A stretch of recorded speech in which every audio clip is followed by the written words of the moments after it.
ನಾರಾಯಣಾಯ ಪರಿಪೂರ್ಣಗುಣಾರ್ಣವಾಯ ವಿಶ್ವೋದಯಸ್ಥಿತಿಲಯೋನ್ನಿಯತಿಪ್ರದಾಯ ಜ್ಞಾನಪ್ರದಾಯ ವಿಬುಧಾಸುರಸೌಖ್ಯದುಃಖಸತ್ಕಾರಣಾಯ ವಿತತಾಯ ನಮೋ ನಮಸ್ತೆ. ನಾರಾಯಣಂ ಸುರಗುರುಂ ಜಗದೇಕನಾಥಂ ಭಕ್ತಪ್ರಿಯಂ ಸಕಲಲೋಕನಮಸ್ಕೃತಂಚ ತ್ರೈಗುಣ್ಯವರ್ಜಿತಮಜಂ ವಿಭುಮಾದ್ಯಮೀಶಂ ವಂದೇ ಭವದ್ಘ್ನಮರಾಸುರಸಿದ್ಧವಂದ್ಯಂ. ನಾರಾಯಣಂ ಗುಣೈಃ ಸರ್ವೈರುದೀರ್ಣಂ ದೋಷವರ್ಜಿತಂ ಜ್ಞೇಯಂ ಗಮ್ಯಂ ಗುರುಂಶ್ಚಾಪಿ ನತ್ವಾ ಸೂತ್ರಾರ್ಥ ಉಚ್ಯತೆ. ತತ್ವಸಂಖ್ಯಾನ. ಸ್ವತಂತ್ರಮಸ್ವತಂತ್ರಂಚ ದ್ವಿವಿಧಂ ತತ್ವಮಿಷ್ಯತೆ. ಸ್ವತಂತ್ರೋ ಭಗವಾನ್ ವಿಷ್ಣುಃ ಭಾವಾಭಾವೋ ದ್ವಿಧೇತರತ್. ಪ್ರಾಕ್ ಪ್ರಧ್ವಂಸ ಸದಾತ್ವೇನ ತ್ರಿವಿಧೋ ಅಭಾವ ಇಷ್ಯತೆ. ಚೇತನಾ ಚೇತನತ್ವೇನ ಭಾವೋಪಿ ದ್ವಿವಿಧೋ ಮತಃ. ದುಃಖಸ್ಪೃಷ್ಟಂ ತತಸ್ಪೃಷ್ಟಂ.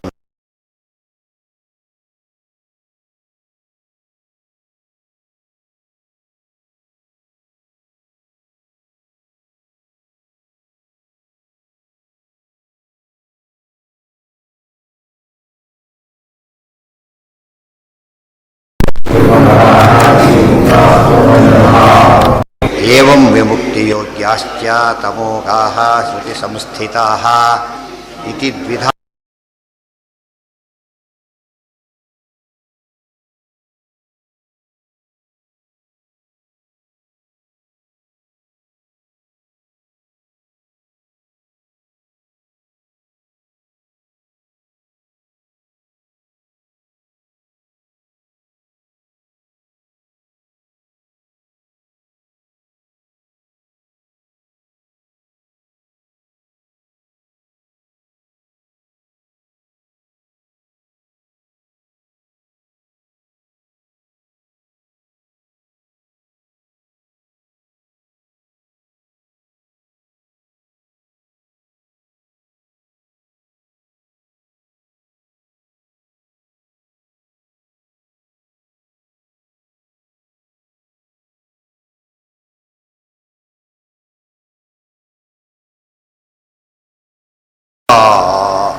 ಹನ್ನೊಂದನೇ ಶ್ಲೋಕದಲ್ಲಿ ಇಡೀ ವಿಶ್ವದ ತತ್ವ ಸಂಖ್ಯಾನವನ್ನು ಆಚಾರ್ಯ ಮಾಡಿದ್ದಾರೆ.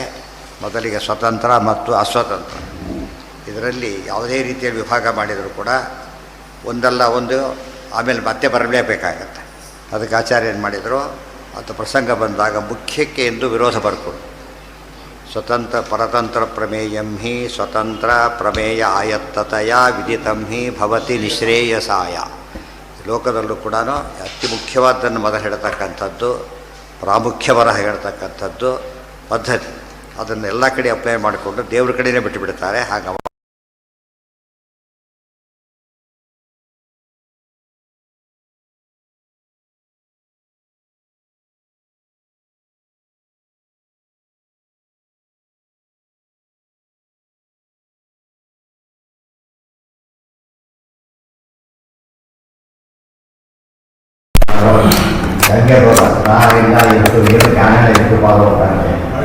ಒಳ್ಳೆ ಎಣಿಸ್ತಾ ಕೂತ್ಕೊಂಡ 1 2 3 ಅಂತೇಳಿ. ಅದರಿಂದ ಏನಾಯಿತು, ಪ್ರಯೋಜನ ಇಲ್ಲ. ಅದು ಭಾರಿ ಮತ್ತೆ ಎಣಿಸೋದನ್ನು ಭಾರಿ ಹೊತ್ತು ಎಣಿಸ್ತಾನೆ, ಆದರೆ ಏನಿಲ್ಲ, ವಿಷ್ಣುಪಾದೋದಕ ಅದರ ಮರಳು ಅಂತ ತಿಳುವಳಿಕೆನೇ ಇಲ್ಲ. ಬರೀ ನೀರು ಅಂತ ತಿಳ್ಕೊಂಡು ಗಂಗೆ ತೀರದ ಮರಳಿನ ಕಣಗಳನ್ನು ನೆನೆಸಿದರೆ ಎಷ್ಟು ಮೂರ್ಖತನವೋ ಅಷ್ಟೇ ಮೂರ್ಖತನ. ದೇವರನ್ನು ಮರೆತು ಯಾವುದನ್ನು ಕೂಡ ಮಾಡಬಾರ್ದು. ಬರೀ ಲೆಕ್ಕ ಹಾಕಬೇಕಾದ್ರಲ್ಲ, ಪ್ರತಿ ಕೆಲಸದಲ್ಲೂ ಕೂಡ ಫಸ್ಟ್ ರೋಲ್ ಯಾರ್ದು, ದೇವರದೇ.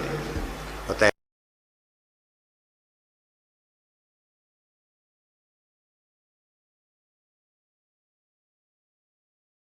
ಪ್ರತಿಯೊಂದು ಕೂಡ ಆ ಹಿನ್ನೆಲೆಯಲ್ಲಿ ಆಚಾರ್ಯ ಮಾಡಿದ ತತ್ವ ವಿಭಾಗ ಭಾರಿ ದೊಡ್ಡದು. ದೇವರನ್ನು ಕೂಡ ಏನಂತ ತಿಳಿಯಬೇಕು, ಏನು ತಿಳಿದರೂ ತಿಳಿಸಾಗಲ್ಲ. ಸ್ವತಂತ್ರ ಅದು ಮುಖ್ಯವಾದ ಪದ.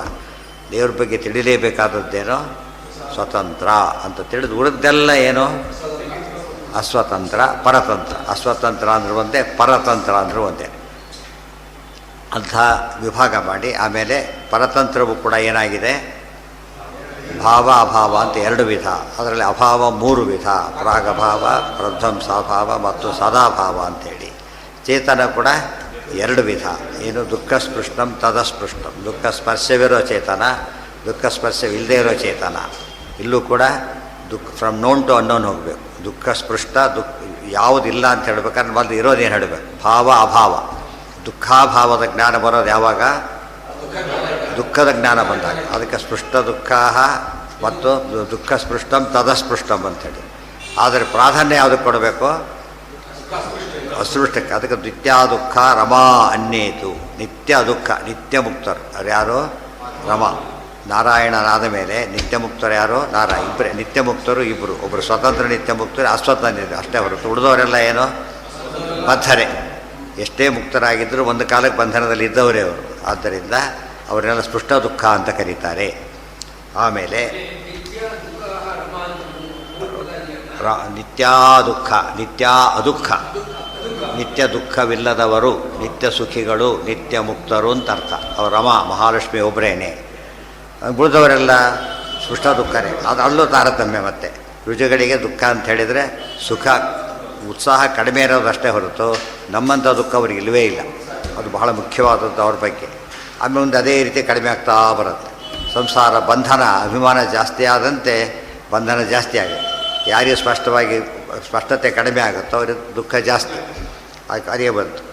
ಇನ್ನು ಮುಂದೆ ಬಂದಾಗ ಏನಾಯಿತು, ಮುಕ್ತಿಯೋಗ್ಯರು ಎಷ್ಟು ಸ್ಪೃಷ್ಟ ದುಃಖರು ಎರಡು ವಿಧ. ಏನಂತ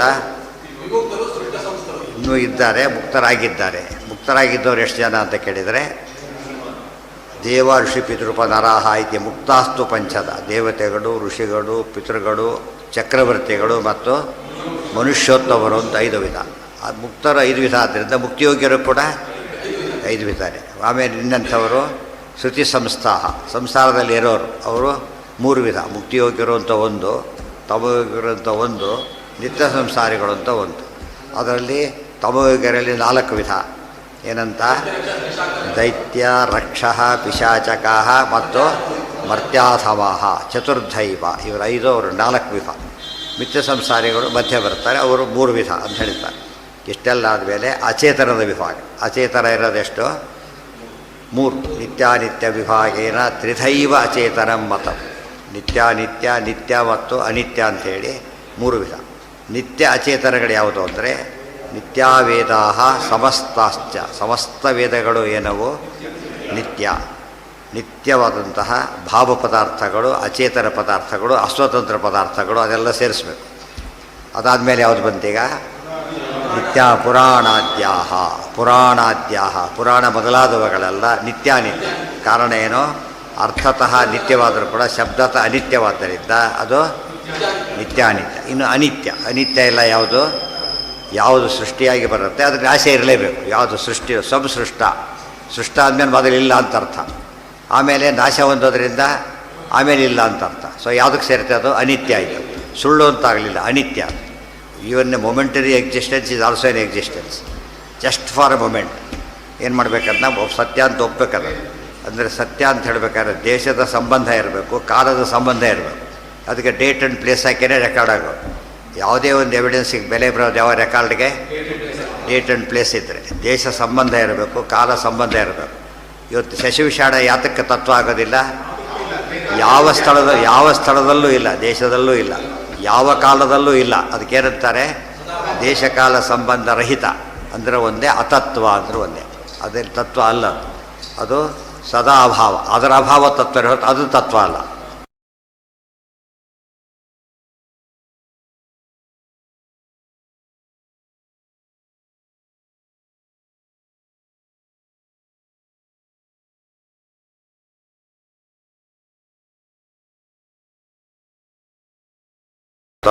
ಆಫೀಸಿನ ಪರಿಚಯ ಮಾಡಿಕೊಂಡು ಆಫೀಸ್ನಲ್ಲಿ ಹೋದರೆ ಅಲ್ಲಿ ಕೆಲಸ ಹೇಗಾಗುತ್ತೆ, ಜಗತ್ತಿನ ಪರಿಚಯ ಮಾಡ್ಕೋಬೇಕು. ಆಫೀಸಿನ ಮುಖ್ಯಸ್ಥ ಯಾರು, ಜಗತ್ತಿಗೆ ನಾಥ ಯಾರು, ಅದೇ ಜಗನ್ನಾಥ ಅಂತ ಇದ್ದಾನೆ. ಇಲ್ಲಿ ಬಾಸ್ ಆದರೆ ವಾಸುದೇವ, ಜಗತ್ತಿಗೆ ವಿಶ್ವಕ್ಕೆ ಅನಾದಿ ನಿತ್ಯನಾದ ಒಬ್ಬ ಸ್ವಾಮಿ, ಏಕೋ ನಾರಾಯಣ ಆಸಿ. ಆ ಕಲ್ಪನೆ ಬಂದಾಗ ಆ ಭಕ್ತಿ, ನಿಜವಾದ ಭಕ್ತಿ ಬರ್ತದೆ. ಆ ತಿಳುವಳಿಕೆನೇ ಇಲ್ಲದೇನೆ ಮಾಡೋ ಭಕ್ತಿಗೆ ಮೂಢಭಕ್ತಿ. ಮೂಢಭಕ್ತಿ ಅಂದರೂ ಒಂದೇ, ಅಭಕ್ತಿ ಅಂದರೂ ಒಂದೇ. ಇನ್ನೊಂದಿಷ್ಟು ಆದ ದ್ವೇಷ ಆಗಿಬಿಡುತ್ತೆ. ಎಷ್ಟೋ ಸಲ ಕಲ್ಲನ್ನೇ ದೇವರು ಅಂತ ತಿಳ್ಕೊಂಡು ನಮಸ್ಕಾರ ಮಾಡ್ದ, ಅದು ಪುಣ್ಯ ಬರಲಿಲ್ಲ, ಅಲ್ಲ ಭಾರಿ ಪಾಪ ಬೇರೆ ಬಂತು. ಯಾತಕ್ಕೆ, ಜಡೈಕ್ಯ, ದೇವರನ್ನ ಜಡ ಅಂತ ತಿಳ್ಕೊಂಡಾಗಾಯಿತು. ಅದರಿಂದ ಪುಣ್ಯದ ಬದಲು ಭಾರಿ ಪಾಪ ಬಂದಾಗಾಯಿತು. ಇದೆಲ್ಲ ಯೋಚನೆ ಮಾಡಿದರೆ ಪುಣ್ಯ ಸಂಪಾದನೆ ಮಾಡೋಕ್ಕೆ ಇವೆಲ್ಲ ತಿಳುವಳಿಕೆ ಇದ್ರೇ ಪುಣ್ಯ ಸಂಪಾದನೆ. ಧನ ಸಂಪಾದನೆ ಮಾಡೋದು ಎಲ್ರಿಗೂ ಬರೋದಿಲ್ಲ, ಆಲ್ಟ್ ಅದು ಒಂದು. ಅದೇ ರೀತಿ ಪುಣ್ಯ ಸಂಪಾದನೆ ಆಲ್ಟದು. ಆಪರ್ಚುನಿಟಿ ಎಲ್ರಿಗೂ ಸೇಮ್ ಇದ್ದರೂ ಕೂಡ ಒಬ್ಬನು ಸದುಪಯೋಗ ಮಾಡಿಕೊಂಡು ಒಳ್ಳೆ ಸಾಧನೆ ಮಾಡ್ತಾನೆ. ಯಾರು ಉಪಯೋಗ ಮಾಡಿಕೊಳ್ಳೋಕೆ ಬರೋದಿಲ್ಲ ಅವನು ಸಾಮಾನ್ಯ ಉಪಯೋಗ ಮಾಡಿ ಏನೂ ಗೊತ್ತಿಲ್ಲ ಅವನು ಅದನ್ನು ಕಳ್ಕೊಂಡು ಬಿಡ್ತಾನೆ. ಮನುಷ್ಯ ಜನ್ಮನೇ ದೊಡ್ಡ ಆಸ್ತಿ, ಆದರೆ ಇನ್ನೊಂದು ಆಸ್ತಿ ಇಲ್ಲ ಅನ್ನಬಾರ್ದು. ಮನುಷ್ಯ ಜನ್ಮನೇ ಭಾರಿ ದೊಡ್ಡ ಆಸ್ತಿ. ಅದಕ್ಕೆ ಮನು ಅವಬೋಧನೆ, ಏನು ಸಂಪಾದನೆ ಮಾಡಿದ್ರು ಕೂಡ ಮಾನವ ಜನ್ಮ ಸಾರ್ಥಕ ಅಲ್ಲ. ಮನು ಅವಬೋಧನೆ ಏನು ಮಾಡಬೇಕಾಗ ಸ್ಟೂಡೆಂಟ್ ಲೈಫ್ನಲ್ಲಿ ಜ್ಞಾನ ಸಂಪಾದನೆ ಮಾಡಿದ್ರೆ ಮಾತ್ರ ಸ್ಟೂಡೆಂಟ್ ಲೈಫ್, ಇನ್ನೇನು ಬಂದರೂ ಏನಲ್ಲ ಸ್ಟೂಡೆಂಟ್ ಲೈಫ್ ವೇಸ್ಟ್ ಇದ್ದಾಗಲೇ. ಆ ದೃಷ್ಟಿಯಲ್ಲಿ ಮಾನವ ಜನ್ಮಕ್ಕೆ ಜ್ಞಾನನೇ ಮುಖ್ಯ. ಜ್ಞಾನ ಏನು? ತತ್ವಜ್ಞಾನ. ತತ್ವಜ್ಞಾನದಲ್ಲಿ ತತ್ವಗಳು ಏನಂತ ತಿಳ್ಕೊಡೋ ತತ್ವಜ್ಞಾನ. ಆಗ ತತ್ವ ಸಂಖ್ಯಾನಕ್ಕೂ ನಮ್ಮ ಜನ್ಮಕ್ಕೂ ಹೇಗೆ ಲಿಂಕ್ ಇದೆ ಅಂತ ಗೊತ್ತಾಗುತ್ತೆ. ಹಾಂ, ಜಡದಲ್ಲೂ ಸಹ ಜ್ಞಾನಿಗಳೆಲ್ಲ ಎಲ್ಲರೂ ಕಾಣಬೇಕು. ಅದನ್ನು ಜಡನೇ ಅದನ್ನು ತಿಳ್ಕೊಬಾರ್ದು. ಜಡನೇ ದೇವರನ್ನು ತಿಳ್ಕೊಬಾರ್ದು ಅಂತ ಹೇಳಿದ್ದೆ ಹೊರತು ಜಡದಲ್ಲೇ ದೇವರನ್ನು ತಿಳ್ಕೊಬಾರ್ದಲ್ಲ. ಜಡದಲ್ಲಿ ಹೇಳಿದ್ದಲ್ಲ ಎವ್ರಿಥಿಂಗ್ ಈಸ್ ಗಾಡ್, ತಪ್ಪದು. ಅವಾಗೇನಾಗುತ್ತೆ ಎವ್ರಿಥಿಂಗ್ ಈಸ್ ಗಾಡ್ ಅಂದರೆ ಜಡನೂ ಗಾಡಾಗ್ತಾನೆ, ಕೆಟ್ಟ ವಸ್ತುನೂ ಗಾಡಾಗಬೇಕಾಗತ್ತೆ. ದೇವ್ರನ್ನ ಬೈದಾಗಾಯ್ತು ಅದರಿಂದ. ಅದು ಗಾಡ್ ಈಸ್ ಇನ್ ಎವ್ರಿಥಿಂಗ್, ಅದು ಬೇರೆ. ಗಾಡ್ ಈಸ್ ಎವ್ರಿಥಿಂಗ್ ಬೇರೆ, ಗಾಡ್ ಈಸ್ ಇನ್ ಎವ್ರಿಥಿಂಗ್ ಬೇರೆ. ಎಷ್ಟು ಡಿಫರೆನ್ಸ್ ಇದೆ. ಹಾಲೆ ಪಾತ್ರೆ ಎಂಬುದಾಗಿ ಪಾತ್ರೆಯೊಳಗೆ ಹಾಲಿದೆ ಎಂಬುದಾಗಿರುತ್ತೆ. ಹಾಲೆ ಪಾತ್ರೆ ಅಂತ ಹೇಳಿದ್ರೆ ತಿನ್ನಕ್ಕೂ ಗಂಟೆ ಸತ್ತೋಗ್ತಾನೆ ಅಷ್ಟೇ. ಆದರೆ ಅದು ಅದರೊಳಗೆ ಹಾಲಿದೆ, ಪಾತ್ರೆಯಲ್ಲಿ ಹಾಲು ಉಪಯೋಗ ಮಾಡ್ಕೊಳ್ಳೋಕೆ ಬರುತ್ತೆ. ಇವತ್ತು ಅದಕ್ಕೆ ದೇವರು ತೋರಿಸ್ತಾನೆ ಪಾತ್ರೆಯಲ್ಲಿ ವಸ್ತು ಹೇಗೋ ಜಗತ್ತಲ್ಲಿ ಪರಮಾತ್ಮ ಇದ್ದಾನೆ. ಈ ಹಾಲಿಗೂ ಪಾತ್ರೆಗೂ ಸಂಬಂಧ ಏನು? ಭೇದನೋ ಅಭೇದನೋ? ಭೇದ. ಸೊ ದೇವರಿಗೂ ಜಗತ್ತಿಗೆ ಏನು ಸಂಬಂಧ? ಭೇದ. ಸಿಂಪಲ್ ಅದು. ನಮಗೆ ಗ್ರಾಹ್ಯ ಯಾವುದು? ಪಾತ್ರೆಗೋಸ್ಕರ ತಗೋತೋ ಯಾರು? ಹಾಲಿಗೋಸ್ಕರ ತಗೋತಾರೋ? ಪಾತ್ರೆ ಬೇಕು, ಇಲ್ಲೋದ್ರಿಲ್ಲ. ಆದರೆ ಕುಡಿಯೋದು ಪಾತ್ರೆ ಅಲ್ಲ, ಹಾಲು. ಅದಕ್ಕೆ ಜಗತ್ತಲ್ಲಿ ಇದ್ದರೂ ಕೂಡ ಗಮನ ಯಾವ ಕಡೆ ಇರಬೇಕು? ಜಗನ್ನಾಥನ ಕಡೆಗೆ ಇರಬೇಕು. ಇದೆಲ್ಲ ಅರ್ಥ ಮಾಡಿಕೊಂಡ್ರೆ ದೇವ್ರು ಹಾಗೆ ಇಟ್ಟಿರೋದು ಹಾಗೆ ಜಗತ್ತನ್ನು. ದೇವರು ಜಗತ್ತು ಸರಿಯಾಗಿ ನೋಡೋದು ಒಂದೇ, ಶಾಸ್ತ್ರ ಅರ್ಥ ಮಾಡ್ಕೊಡೋದು ಒಂದೇ. ಅದು ನೋಡಿದ್ರೆ ಅರ್ಥ ಆಗೋದಿಲ್ಲ. ಶಾಸ್ತ್ರ ಓದಿ ನೋಡಿದಾಗ ಅರ್ಥ ಆಗುತ್ತೆ, ಹಾಗೆ ನೋಡಿದ್ರೆ ಅರ್ಥ ಆಗೋದೇ ಇಲ್ಲ. ಎಕ್ಸಿಬಿಷನ್ಗೆ ಹೋಗ್ತಾರೆ, ಸುಮ್ಮನೆ ಅವ್ರು ರೌಂಡ್ 5 ನಿಮಿಷದಲ್ಲಿ ಮುಗಿದೋಗ್ಬಿಡುತ್ತೆ. ಎಷ್ಟೇ ಇದ್ರು ಅರ್ಥ ಮಾಡ್ಕೊತಾ ಹೋದರೆ ದಿವಸಗಟ್ಟಲೆ ಆದರೂ ಮುಗಿಯೋದು. ಅರ್ಥ ಆಯ್ತಾ? ಅರ್ಥ ಮಾಡ್ಕೊಳ್ಳೋದು ಸ್ವಾರಸ್ಯ ಇರೋದು. ಏನೋ ಅದೇ ಹೇಳಿದ್ದು, ಪ್ರತೀಕದಲ್ಲಿ ದೇವರಿಲ್ಲ ಅಂತಲ್ಲ. ಏನು ಪ್ರತೀಕನೇ ದೇವರು ಅಂತ ಅಲ್ಲ. ಏನರ್ಥ ಅದಕ್ಕೆ? ಪ್ರತೀಕನೇ ದೇವರು ಅಂತ ಅಲ್ಲ. ಅದೇನರ್ಥ ಆಕೆ? ಪ್ರತೀಕದಲ್ಲಿ ದೇವರಿದ್ದಾನೆ ಹೌದು, ಆದರೆ ಏನಲ್ಲ ಅಷ್ಟೇ. ಸೊ ಪ್ರತೀಕ ಪೂಜೆ ಮಾಡಿ ಪ್ರತೀಕನೇ ಬೇಡ ಅಂತೇಳಿ ಮುಗಿದೋಗ್ತಿತ್ತಾಗ ಏನು ಬರ್ತಿದ್ದಿಲ್ಲ, ಜಡನ ಬಿಟ್ಟೇ ಬಿಡ್ಬೋದಾಗಿತ್ತು. ಅದು ಏನು ಹೇಳಿ ಪ್ರತೀಕ ಪೂಜೆ ಆದರೆ ಅದು ದೇವರಲ್ಲ ಅಂತ ಹೇಳಿದ್ರಿಂದ ಪ್ರತೀಕದೊಳಗೆ ದೇವರಿದ್ದಾನೆ. ಮನೆ ಲೆಟ್ರ್ ಬರುತ್ತೆ, ಕವರ್ ಲೆಟ್ರ್ ಹಾಗೆ ಇಟ್ಕೊಂಡು ಕೈ ಮುಕ್ಕೊಂಡು ಕೂತ್ಕೊಂಡ್ಬಿಡೋದು ಅಷ್ಟೇ. ಒಳಗಿದೆ ಮೆಸೇಜು. ಅವ್ರು ಏನು ಮಾಡ್ತಿದ್ದಾನೆ, ಕವರ್ ಇಟ್ಕೊಂಡು ನೀಟಾಗಿ ಪ್ಯಾಕ್ ಹೊಡೆದು ಬಿಟ್ಟರೆ ಪಾಪ ಅವ್ರಿಗೆ ಬೇಜಾರಾಗುತ್ತೆ, ಕಳಿಸ್ತೇವೆ ಅವರಿಗೆ. ಕಟ್ ಮಾಡಿದ್ರಂತೆ ಕೈ ಮುಕ್ಕೊಂಡು ಕೂತ್ಬಿಡೋದು ಅಷ್ಟೇ. ಅದು ಅಪಾಯಿಂಟ್ಮೆಂಟ್ ಆರ್ಡ್ರ್ ಯಾವುದೋ ಇದ್ದರೆ ಗೋವಿಂದ ಅವನ ಕಥೆ. ಇಷ್ಟು ಮೂರ್ಖತನ ಆಗಿರೋದು ಹಾಗೆ. ಶಾಸ್ತ್ರ ಮುಚ್ಚಿಟ್ಕೊಂಡು ಕೂತ್ಕೊಂಡ್ರೆ ಹಾಗೆ ಕವರ್ ಮುಚ್ಚಿಟ್ಕೊಂಡಾಗೆ ಹಾಕಿರೋದು. ಸ್ವರ್ಮೂಲ ಇದೆ ಅಷ್ಟೇ, ಏನಾಗಿಲ್ಲ, ಉಪಯೋಗಿಸ್ತಾ ಇಲ್ಲ ಅಂದರೆ ಅದಿರುತ್ತೆ, ಎನ್ಕೇಶ್ ಆಗ್ತಾ ಇಲ್ಲ, ಓದಿದ್ರಾಗುತ್ತೆ. ಅದಕ್ಕಾಗಿ ತತ್ವಜ್ಞಾನ ಸರಿಯಾಗಿ ತಿಳಿಸಿ ಈ ಉಪಸಂಹಾರ ಮಾಡ್ತಾರೆ. ಹಾಂ, ನಿತ್ಯಾನಿತ್ಯ ಕೂಡ ಏನು ಹೇಳಿದ್ರಾಗ? ನಿತ್ಯಾನಿತ್ಯ ಏನು ಅಲ್ಲ, ಮದ್ದು ಹೇಳಿದ್ದೇನಪ್ಪ ನಿತ್ಯ. ನಿತ್ಯಾವೇದಾ ಸಮಸ್ತಾಶ್ಚ ಮುಗಿದೋಯ್ತು. ಎರಡನೇದು ಯಾವ್ದು ಬಂತೀಗ? ನಿತ್ಯ ಸಮಸ್ತಾಶ್ಚ, ನಿತ್ಯಾವೇದಾ ಸಮಸ್ತಾಶ್ಚ. ಮುಂದೆ ಕಾಲ ಪುರಾಣಾದ್ಯ ಒಂದು, ಕಾಲ ಒಂದು, ಪ್ರಕೃತಿ ಒಂದು. ಪುರಾಣಾದಿಗಳು ಏನೋ ನಿತ್ಯಾನಿತ್ಯ, ಕಾಲನೋ ನಿತ್ಯಾನಿತ್ಯ, ಪ್ರಕೃತಿನೋ ನಿತ್ಯಾನಿತ್ಯ. ಹೇಗೆ? ಮೂಲ ಪ್ರಕೃತಿ ನಿತ್ಯ, ಅದರ ಇದರಲ್ಲಿ ವಿಕಾರಗಳೆಲ್ಲ ಕಾರ್ಯಗಳೆಲ್ಲ ಅನಿತ್ಯ.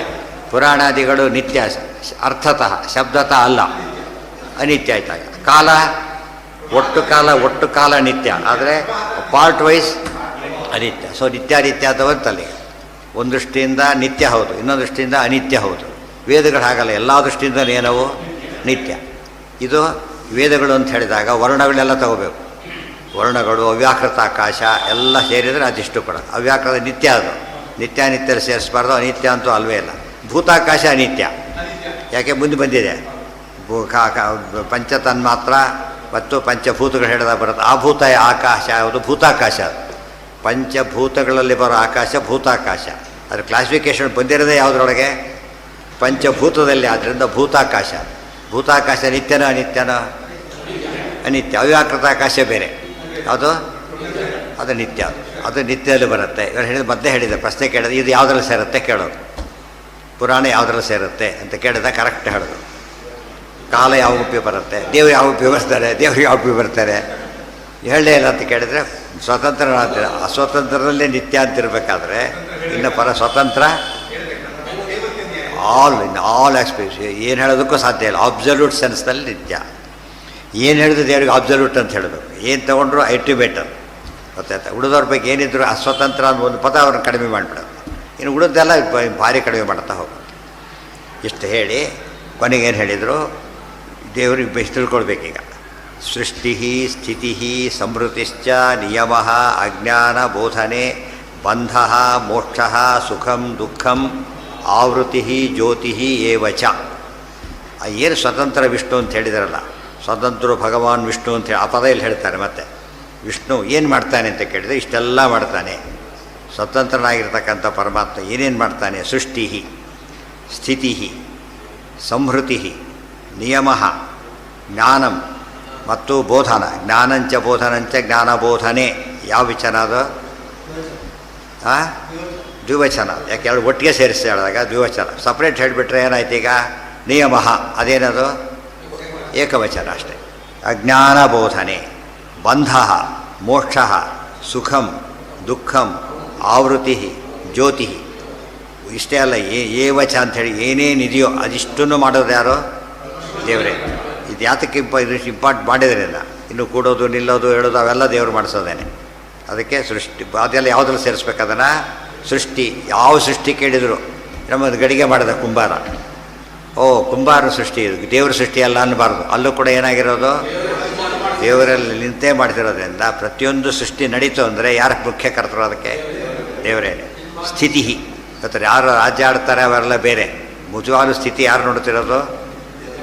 ಮುಖ್ಯ ಪಾಲಕ ಭಗವಂತನೇ ಹೊರತು ಬೇರೆ ಅಲ್ಲ. ಯಾವುದಾದ್ರು ಸರಿಯಾದ ಒಂದು ಕೆಲಸ ಮಾಡಿ ಅದರಲ್ಲಿ ಮುಖ್ಯಸ್ಥನಾಗಿದ್ದರೆ ದೇವರು ಸನ್ನಿಧಾನ ಇಟ್ಟು ಮಾಡಿಸ್ತಿದ್ದಾನೆ ಅಂತ ಅರ್ಥ ಅಷ್ಟೇ ಹೊರತು ಏನಲ್ಲ ಸಾಧ್ಯ. ಇವತ್ತು ಜಡ್ಜಲ್ಲಿ ಕೂಡಕ್ಕೆ ಬರಲ್ಲ, ಅಪಾಯಿಂಟ್ ಆದ ಮಾತ್ರ ಕೊಡೋದು. ಆಮೇಲೆ ರಿಟೈರ್ ಆದರು ಜಡ್ಜಲ್ಲ, ತನ್ನಕ್ಕೆ ತಾನೇ ಕೇಸ್ ಹಾಕ್ಬೇಕು. ಯಾವುದಕ್ಕೆ ಬಂದರೆ ತಾನು ಸೈನ್ ಮಾಡೋಕ್ಕೆ ಬರಲ್ಲ ಅದಕ್ಕೀಗ. ಜಡ್ಜ್ಮೆಂಟ್ ಕೊಡೋಕ್ಕೆ ಬರಲ್ಲ ಆತೀಗ. ಜಡ್ಜ್ಮೆಂಟ್ ಗೊತ್ತಿದ್ದರೂ ಕೂಡ ಏನಂತ ಗೊತ್ತಿದ್ದರೂ ಕೂಡ ಕೊಡೋಕ್ಕೆ ಬರಲ್ಲ ಆತ. ಕೊಟ್ಟರೆ ಏನಾಗುತ್ತೆ? ಒಪಿನಿಯನ್ ಆಗುತ್ತೆ ಹೊರತು ಜಡ್ಜ್ಮೆಂಟ್ ಆಗೋದಿಲ್ಲ. ಒಪಿನಿಯನ್ ಕೇಳ್ಬೋದು ಅವ್ರನ್ನ, ಜಡ್ಜ್ಮೆಂಟ್ ಕೊಡೋಕ್ಕಾಗೋದಿಲ್ಲ. ಯಾಕೆ? ಅವ್ರು ನೇಮಿಸಿಲ್ಲ ಈಗ.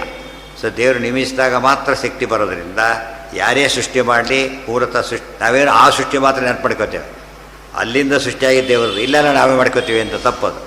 ಇಲ್ಲೂ ಕೂಡ ದೇವರು ಏನು ಮಾಡ್ತಾನೆ? ಒಳಗಿದ್ದು ಸದಾ ಮಾಡ್ತಿರ್ತಾನೆ. ನಾವು ಅಸ್ವತಂತ್ರರು ಅಂದರೆ ಎಲ್ಲೋ ಅಲ್ಲ, ಎಲ್ಲ ಕಡೆ ಅಸ್ವತಂತ್ರರು ನಾವು. ಪ್ರತಿ ಹಂತದಲ್ಲಿ, ಯಾವುದರಲ್ಲಿ? ಸ್ವರೂಪದಲ್ಲಿ, ಪ್ರಮಿತಿಯಲ್ಲಿ, ಪ್ರವೃತ್ತಿಯಲ್ಲಿ ಅಂತ ಹೇಳಿದರೆ each and every fraction of A second ನಮ್ಮಿಂದ ಅನುಸಂಧಾನ ಇರಬೇಕು. ಅದೇ ನಾಹಂಕರ್ತ ಹರಿಕರ್ತ. ಅಸ್ವತಂತ್ರ ಅಂತ ಹೇಳಿದ ಮೇಲೆ ಸ್ವತಂತ್ರ ಕರ್ತೃತ್ವ ಹೋಯಿತು. ಊಟ ಮಾಡ್ತಿದ್ದಾನೆ, ನಾಹಂ ಭೋಕ್ತಾ ಹರಿಹಿ ಭೋಕ್ತಾ, ನಾನು ಭೋಕ್ತೃವಲ್ಲ. ಒಳ್ಳೆ ದೇವ್ರನಿಂದ ಪೂಜೆ ಮಾಡಿಸ್ತಾ ಇದ್ದಾನೆ. ಎಚ್ಚರ ಇರಬೇಕು. ಕರ್ತವ್ಯ ಮಾತ್ರ ಅಲ್ಲ, ಗೊತ್ತಾಯ್ತಾ? ನಾಹಂ ಗಂತ, ನಾನು ಹೋಗೋನಲ್ಲ, ದೇವರು ಓಡಾಡಿಸ್ತಾ ಇದ್ದಾನೆ. ಗೊತ್ತಾಯ್ತಾ? ನಾಹಂ ಶ್ರೋತ, ನಾನು ಕೇಳ್ತಾ ಇಲ್ಲ, ದೇವ್ರು ಒಳ ನಿಂತು ಕೇಳಿಸ್ತಾ ಇದ್ದಾನೆ. ಇವೆಲ್ಲ ಎಚ್ಚರ ಇರಬೇಕು. ಇದು ದೊಡ್ಡದಾಗಿ ವಯಸ್ಸಾಗಿದ್ರೆ ನಮ್ದಲ್ಲ, ಅದು ಬೈಕ್ ಮಾಡಿ ಇದು ಮಾಡಿದ್ದು ಯಾವುದು ನಮ್ಮ ಬ್ಯಾಗ್ ಮಾಡಿದ್ದೆಲ್ಲ ಯಾವುದದು ಸ್ಪೀಕರಿಂದ ಬೆಳೆದಿದ್ದೆ ಹೊರತು ನಮ್ಮದಲ್ಲ. ದೊಡ್ಡ ವಯಸ್ಸು ನಮ್ಮದಲ್ಲ. ವಾಯು ದೊಡ್ಡದಾಗಲಿ ಚಿಕ್ಕದಾಗಲಿ ಅಲ್ಲಿ ನಿಯಂತ್ರಣ ಇದೆ. ಬೆಲೆ ದೊಡ್ಡದು ಕೇಳಿಸು, ದೊಡ್ಡದಾಗ ಇಲ್ಲ ಚೆನ್ನಾಗಿ ಮಲ್ಲಿ ಕಾಣಿಸ್ಬೋದು. ಅದು ನಮ್ಗೆ ಗೊತ್ತಾದರೆ ಅದೇನ ಅಂತ ಹೇಳಿಬಿಟ್ಟು. ಅದೇ ರೀತಿಯಲ್ಲಿ ಪ್ರತಿ ಕ್ಷಣದಲ್ಲೂ ಕೂಡ ಅನುಸಂಧಾನ, ಅದನ್ನು ಶಾಸ್ತ್ರ ಅಂತ ಅನುಸಂಧಾನ. ಯಾವಾಗಲೂ ಅನುಸಂಧಾನ ಮಾಡ್ಕೊಂಡು ಅನುಸಂಧಾನ ಅಲ್ಲ, ಯಾವಾಗಲೂ ಇದ್ದರೆ ಅನುಸಂಧಾನ. ಈಗ ನಮಗೇನು ಎಚ್ಚರ ಇದೆ? ಕರೆಂಟ್ ಬಗ್ಗೆ ಒಂದು ಜ್ಞಾನ ಇದೆ. ಏನು ಯಾವಾಗಲೂ ಶಾಕ್ ಹೊಡೆಯುತ್ತೆ, ಒಮ್ಮೊಮ್ಮೆ ಹೊಡೆಯುತ್ತೆ ಅಲ್ಲ, ಮುಟ್ಟಿದ್ರೆ ಗ್ಯಾರಂಟಿ ಹೊಡೆಯುತ್ತೆ. ಕರೆಂಟ್ ಇಲ್ಲ ಇಲ್ಲದೆ ಕರೆಂಟ್ ಇಲ್ಲ ಅಂತ ಅರ್ಥ. ಕರೆಂಟು ನಾವು ಮುಟ್ಟಿದಾಗ ಮಾತ್ರ ಹೊಡೆಯುತ್ತೆ ಅಲ್ಲ, ಗೊತ್ತಾ? ಅದು ಹೊಡೆಯೋದು ಯಾವಾಗಲೂ ಹೊಡೆಯುತ್ತೆ. ನಾವು ಮುಟ್ಟಿದಾಗ ನಮಗೆ ಗೊತ್ತಾಗುತ್ತೆ ಅಷ್ಟೇ. ಯಾರೇ ಮುಟ್ಟಿದ್ರು ಕೂಡ ಏನು ಮಾಡುತ್ತದು? ಹೊಡೆದೇ ಹೊಡೆಯುತ್ತೆ. ಅನುಸಂಧಾನ ಹೇಗಿದೆ? ಈಗ ಕರೆಂಟ್ ಅಂತ ತಕ್ಷಣ ಜ್ಞಾಪಕ ಆಗ್ತದೆ. ದೇವರು ಅಂತ ತಕ್ಷಣ ಏನು ಜ್ಞಾಪಕ ಆಗಬೇಕು?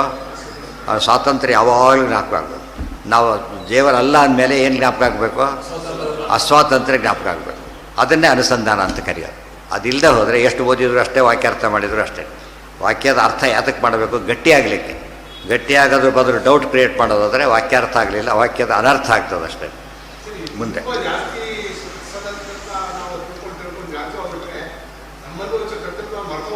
ಏನಾಗಲ್ಲ.